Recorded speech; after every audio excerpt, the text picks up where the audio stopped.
পটুয়াখালীর কলাপাড়ায় পায়রা সমুদ্র বন্দরের নির্মাণ কাজ শেষ হবে 2018 সালে, যা দেশের দক্ষিণাঞ্চল তথা পুরো বাংলাদেশের অর্থনীতির চিত্রই পাল্টে দেবে।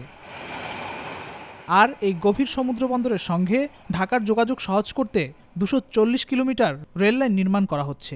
রেল ভবনে বাংলাদেশ রেলওয়ে ও যুক্তরাজ্যের ডিপি রেলওয়ে লিমিটেডের সঙ্গে এই বিষয়ে মঙ্গলবার একটি সমঝোতা চুক্তি সই হয়। প্রকল্পের ব্যয় ধরা হয়েছে 60,000 কোটি টাকা।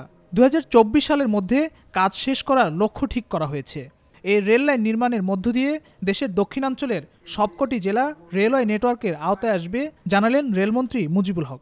রেলপথে যাতায়াত করতে যাত্রীরা বেশি পছন্দ করেন, এই জন্য মাননীয় প্রধানমন্ত্রী রেলের প্রতি গুরুত্ব দিয়েছেন। অনেক প্রকল্প আমরা হাতে নিয়েছি, অনেক প্রকল্প শেষ করেছি, অনেক প্রকল্প চলমান। এই প্রকল্প যাবে ঢাকা থেকে বরিশাল হয়ে পায়রা। এই প্রকল্পে সম্ভাব্য ব্যয় হবে প্রায় 60,000 কোটি টাকা। এই অর্থায়নে ব্রিটিশ সরকার এগিয়ে এসেছেন। ঢাকা পায়রা রেললাইন শেষ হলে প্রথম দফায় 100 কিলোমিটার বেগে বছরে 20 লাখ কন্টেইনার পরিবহন করতে পারবে। 2030 সালের পর থেকে একই গতিতে বছরে 40 লাখ কন্টেইনার পরিবহন করা যাবে। এছাড়া রেলওয়ের সিগন্যাল ব্যবস্থা আধুনিকায়ন সহ ঢাকা নারায়ণগঞ্জ রেললাইনকে ডাবল লাইনে উন্নীত করার কথা জানান রেলমন্ত্রী।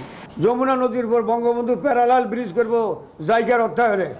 আমাদের যত রেল স্টেশন আছে, যত সিগন্যালিং ব্যবস্থা আছে, সকল সিগন্যালিং ব্যবস্থার আধুনিকায়ন করার জন্য আমরা প্রকল্প হাতে নিয়েছি।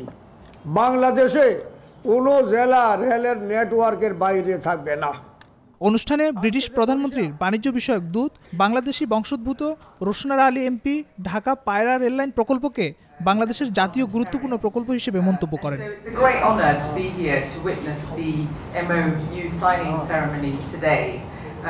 The United Kingdom has had a very long and strong relationship with Bangladesh.